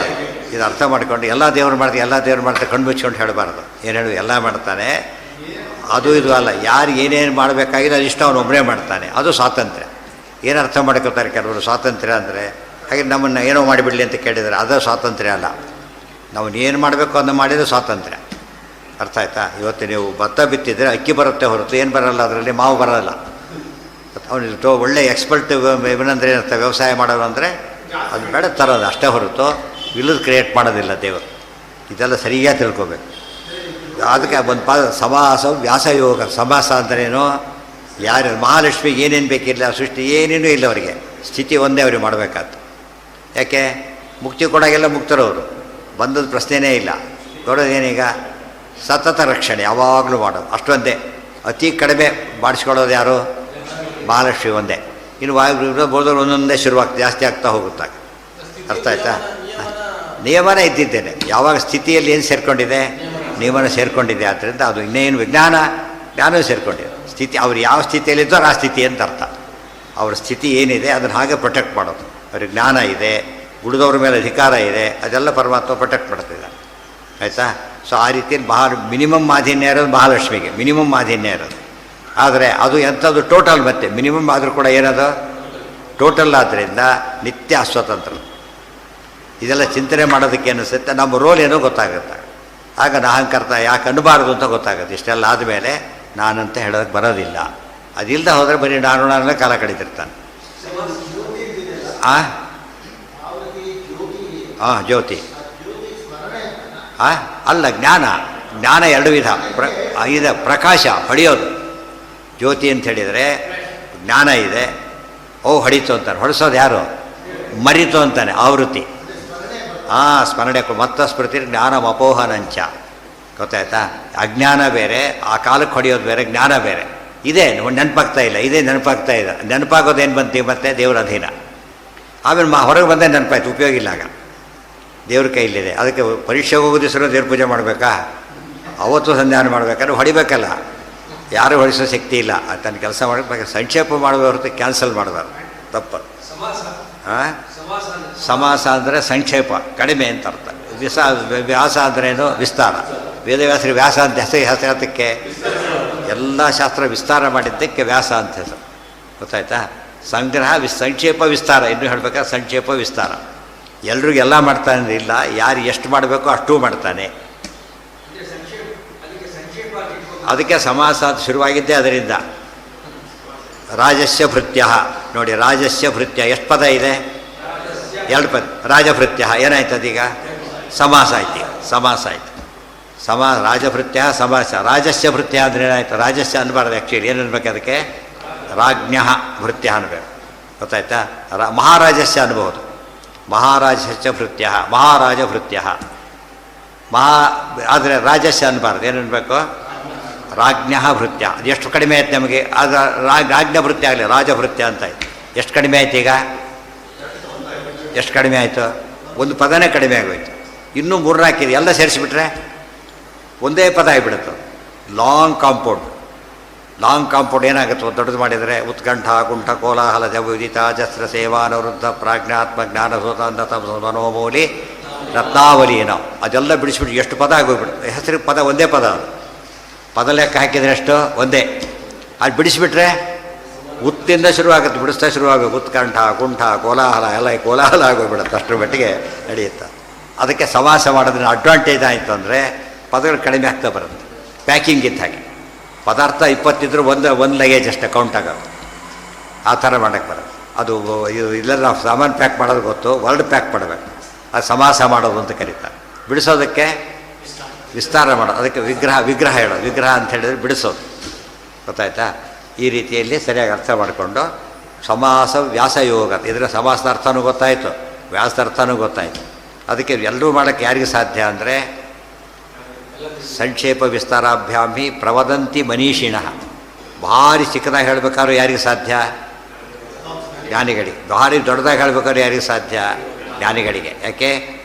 ಜ್ಞಾನ ಇಲ್ಲದೆ ಹೋದರೆ ಪ್ಯಾಕ್ ಮಾಡೋಕ್ಕೆ ಹೋದ್ರೆ ಎಲ್ಲ ಲೈನಾಗಿ ಪ್ಯಾಕ್ ಮಾಡಿಬಿಟ್ರೆ ಏನಿರ್ತದೆ? 20 ಬಾಯ್ಬಿಡ ಬಂದ ದಡ್ಡ ಅಂತ ಬೈದ ನೀಗ ಬಂದಿಟ್ಬಿಟ್ಟು ಬಿಡಿಸೋದು ಯಾವುದೋ ಬಿಡಿಸ್ಕೊಂಡು ಅದು ಯಾವುದೂ ಸಾಧ್ಯ ಇಲ್ಲ. ಯಾವುದು ಇದು ಪ್ರತಿಯೊಂದು ಸಣ್ಣ ಗ್ರಂಥ ಇದು. ಎಷ್ಟು ಮೆಸೇಜ್ ಇದೆ ಅಂದರೆ ಸರಿಯಾಗಿ ಓದ್ಕೊಂಡ್ಬಿಟ್ರೆ ನಮ್ಮ ಸ್ಟೇಟಸ್ ಏನು, ಎಲ್ಲಿದ್ದೀವೋ ನಾವೀಗ, ನಾವು ಏನು ಮಾಡಬೇಕು ಎಲ್ಲ ಗೊತ್ತಾಗುತ್ತೆ. ಒಟ್ಟು ವಿಷ್ಣುವನ ಅಸ್ಯ ಅಂದ್ರೇನು? ಈ ಜಗತ್ತಿಗೆ ಏನೇ ಹೇಳಿ ಅದಕ್ಕೆ ಸಮಸ್ತಸ್ಯ ಅಸ್ಯ ಒಂದಕ್ಕೆ ಅದಕ್ಕೆ ಏನೇನಾಗಬೇಕು ಅದಿಷ್ಟು ಕೂಡ ಸಮಾಸ ವ್ಯಾಸಯೋಗತಃ ದೇವರಿಂದನೇ ಆಗ್ತಾಯಿದೆ. ಇತಿ ಶ್ರೀಮದ್ ಆನಂದತೀರ್ಥ ಭಗವತ್ಪಾದಾಚಾರ್ಯ ವಿರಚಿತಂ ತತ್ವಸಂಖ್ಯಾನಂ ಸಮಾಪ್ತಂ. ಶ್ರೀಕೃಷ್ಣಾರ್ಪಣಮಸ್ತು. ಸೊ ಒಂದು 11 ಶ್ಲೋಕಕ್ಕೆ ಸರಿಯಾಗಿ ಅರ್ಥ ಮಾಡಿಕೊಂಡ್ರೆ ಬೇಕಾಷ್ಟು ವಿಷಯ ಗೊತ್ತಾಗುತ್ತೆ. ಸರಿಯಾಗಿ ತಿಳ್ಕೊಂಡು ಮಾಡಬೇಕು. ಟೀಕಾರ ಇರೋದನ್ನು ವಿಸ್ತಾರವಾಗಿ ಬರೆದಿದ್ದಾರೆ. ಆ ಬ್ಯಾಕ್ಗ್ರೌಂಡಲ್ಲಿ ಓದಬೇಕಲ್ಲ ಮುಂದೆ. ಹಾಂ ಅಷ್ಟಕರ್ತೃತ್ವ ಅಂದರೆ ಅಷ್ಟೇ ಅಲ್ಲ, ಅಷ್ಟೂ ಕರ್ತೃತ್ವ ಅಂತ ಅರ್ಥ. ಅಷ್ಟ ಯಾತಕ್ಕೆ ಮಾಡಿದ್ರು ಅಂದರೆ ಅಷ್ಟದ ಉಳಿದೆಲ್ಲ ಸೇರಿಬಿಡುತ್ತೆ ಅಂತ. ಎಲ್ಲ ಒಂದಕ್ಕೊಂದು ಸೇರಿಸ್ಬಿಟ್ರೆ ಕಾಂಪ್ಯಾಕ್ಟಾಗಿರುತ್ತೆ ಅಷ್ಟೇ. ಅಷ್ಟ ಅಂತ ಹೇಳೋದಕ್ಕೆ ಅಷ್ಟರಲ್ಲಿ ಎಲ್ಲ ಸೇರ್ಸಕ್ಕೆ ಬರುತ್ತೆ ಎಂಬ ದೃಷ್ಟಿಯಿಂದ ಅಷ್ಟ ಅಂಥೇಳಿ. ಭಗವಾನ್ ಶಬ್ದದಲ್ಲಿ ಬಂದರೆ ಹಾಗೆ ಅಷ್ಟೇ ಬರುತ್ತೆ. 8 ಗುಣ 6 ಗುಣ ದೇವರಿಗೆ ಆಯ್ತು ಅಷ್ಟೇ. 6 ಗುಣದ ಎಲ್ಲ ಸೇರಿಸ್ಬಿಟ್ಟು ಅನಂತ ಗುಣ ಆಗುತ್ತೆ. ಅನಂತ ಗುಣ ಹೇಳ್ತಾರೆ ತಲೆಗೆ ಹೋಗೋದಿಲ್ಲ ಅಂಥೇಳಿ ಒಂದು ಅರ್ಥದಲ್ಲಿ ಹೇಳಿದ್ರು ಅಷ್ಟೇ. ಆ ಅರ್ಥದಲ್ಲಿ ಸರಿಯಾಗುತ್ತೆ. ಅದು ತತ್ವ ವಿವೇಕ ನಾಳೆ ಶುರು ಮಾಡೋಣ. ನಾಳೆ ಪಾಠ ಇರುತ್ತೆ, ನಾಳೆ ಮಾಮೂಲಾಗಿ ಪಾಠ ಇರುತ್ತೆ. ಮತ್ತು ಇವತ್ತು ಊರಿಗೆ ಹೋಗ್ತೇನೆ ಅಂತೇಳಿ ನಾಳೆ ಇರೋದಿಲ್ಲ ಅಂತ ಅರ್ಥ. ಆಮೇಲೆ ಶುಕ್ರವಾರದಿಂದ ಇರಲ್ಲ 3 ದಿವಸ, ಅದಾಮೇಲೆ ಇದು ಮುಗೀತು. ಶ್ರೀಕೃಷ್ಣಾರ್ಪಣಮಸ್ತು. ನೆಕ್ಸ್ಟ್ ನಾಳೆ ತತ್ವ ವಿವೇಕ ತಂದೀರಿ. ಏನು? ಹೌದೌದು, ಸ್ವತಂತ್ರ ಗ್ರಂಥ. ಅಯ್ಯೋ ದೊಡ್ಡ ಗಲಾಟೆ, ಸುಮ್ಮನೆ ಗಲಾಟೆ ಅಷ್ಟೇ. ಅದು ಸ್ಪಷ್ಟ ಹೇಳಿದ್ದಾರೆ ಟೀಕಾರ. ಸ್ವತಂತ್ರ ಟೀಕಾರ ಮತ್ತೆ ಹೇಳ್ತಾರೆ, ಮತ್ತೆ ಕೆಡಿಸ್ಕೊಳಕ್ಕೆ ಹೋಗ್ಬಾರ್ದು. ಯಾರೋ ಹೇಳೋದು ಬೇರೆ, ಕೋರ್ಟ್ ಹೇಳೋದು ಬೇರೆ ಅಂತೀವಲ್ಲ ಹಾಗೆ. ಯಾರು ಹೇಳಿದ್ರು 1000 ಜನ 1000 ಹೇಳ್ತಾರೆ. ಒಂದು ಕೋರ್ಟೆ ಒಂದು ಬಂದಿದ್ರೆ ಕತೆ ಮುಗಿತಾರೆ. ಟೀಕಾರಾಯರ ಮಾತಿನ ಮುಂದೆ ಮತ್ತೊಂದು ಮಾತಾಡಬಾರ್ದು. ಯಾಕೆ? ಇಡೀ ಅವ್ರನ್ನ ಎಲ್ಲರೂ ಕೂಡ ವ್ಯಾಸರಾಜರು ಹೇಳಿದ್ರು ಅವ್ರನ್ನ ಗೌರವಿಸ್ತಾ ಇರೋ ಜನಗಳೇ ಇಲ್ಲ. ಯಾರೋ ಒಬ್ಬರು ಗೌರವಿಸೋದಿಲ್ಲ, ಅವ್ರಿಗೆ ತಿಳುವಳಿಕೆ ಇಲ್ಲ ಅಂತಾನೆ ಹೊರತು ಉಳಿದವರಿಗೆ ಅದು ಅವ್ರ ಮಾತು ಫೈನಲ್. ಅದ್ರ ಬಗ್ಗೆ ನಾಳೆ ಮತ್ತೆ ನೋಡಿ ಬರುತ್ತಲ್ಲ ತತ್ವ ವಿವೇಕ.